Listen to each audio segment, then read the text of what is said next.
Hello guys, today we're going to jump into John chapter 11 verses 38 through 44. Many of you know this story. It is the awesome story, the miracle of Jesus raising Lazarus from the dead. I'm sure that you have heard many songs recorded about this miracle. I'm sure that you've heard your pastor preach about it many times before. There is no doubt that this is one of the Cadillac of blessings in the Bible here. But also, there's a lot of emotions flying around these particular verses here. There's heartache and grief and agony and sadness and sorrow between Jesus and Martha and Mary. There's just a lot going on here. It just seems to be that Mary and Martha and Jesus was on total different pages here. And I could imagine that Jesus was probably a little upset here because he had spent so much time in the home of Mary, Martha, and Lazarus. He had spent so much time with them, breaking bread with them, eating with them. You keep in mind that Mary and Martha and Lazarus was pretty much the hospitality gods of the day. They were your Sheraton hotel of that time, and they were known for their hospitality.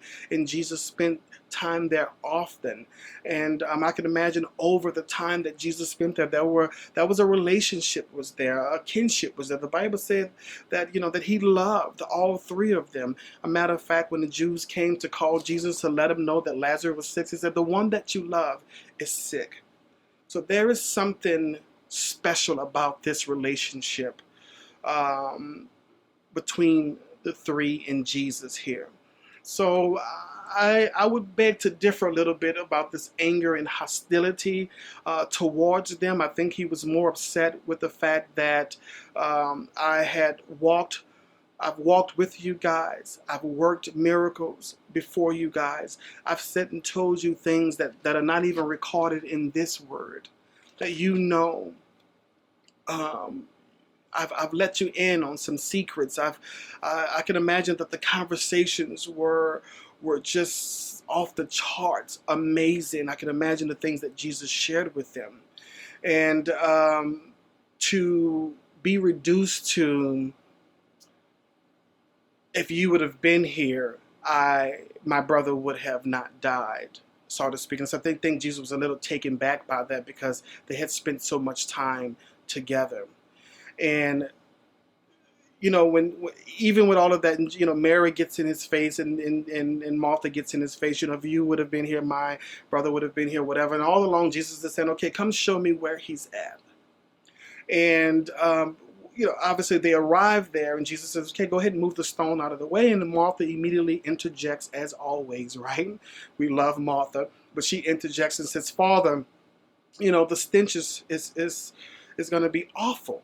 But not only that, a lot of Jews believe that after the third day you were finished. There was no coming back. There was no resurrection or whatever. And this was happened to be on the fourth day. So not only the smell, but just, you can't do nothing, Jesus. What's the point of even moving the stone out of the way? And Jesus just kind of turns to her. "Did I not tell you, Martha, that if you just simply believe that you would see the glory of God?" And immediately I was convicted.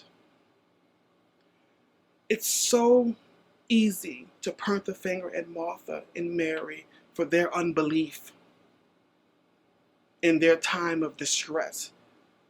But how many times have we been there before? How many times I had been there before? "Lord, I know that you've moved mountains in my life, but this one is too huge. I don't believe you can do it. So therefore, I'm not even going to attempt to go try to climb it."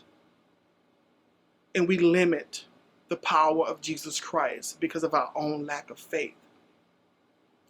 But even with all of this, Jesus goes on eventually to raise Lazarus from the dead.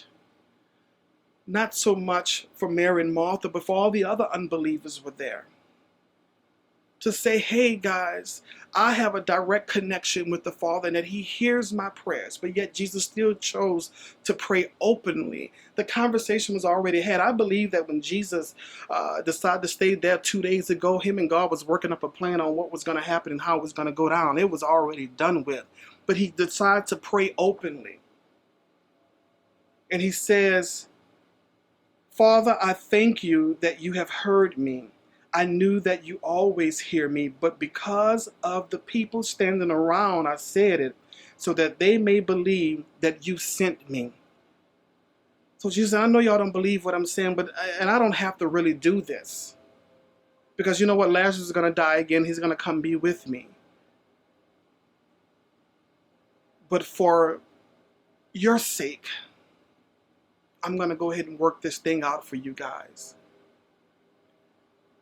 And so it's like, how many times that we've been in positions where we've asked God to revive dead situations in our lives? How many of us right now are in relationships that are no longer no good for us? You're just existing and not living. How many of us are on dead-end jobs that we go to year after year after year because we fail to trust God? Because we're so preoccupied with what if we fail? And Jesus is saying, if you just believe, you would see the glory of God. I don't know about you today, but I want to see the glory of God in my life. And so, Lord, no matter how afraid I may be, no matter how high the mountain may be, I am going to choose to believe in you. Even when I'm scared, I'm going to choose to believe because I want to see the glory of God in my life. And I will challenge you today to just trust Him. You know, the Bible says this, all you need is the faith the size of a mustard seed. And if you've never seen a mustard seed, I would ask you to go find one right now and see what He requires of you. And that faith, that little faith, can move mountains in your situation right now. Would you trust Him? Would you believe in Him? And I can guarantee you, when you do, you will see the glory of God.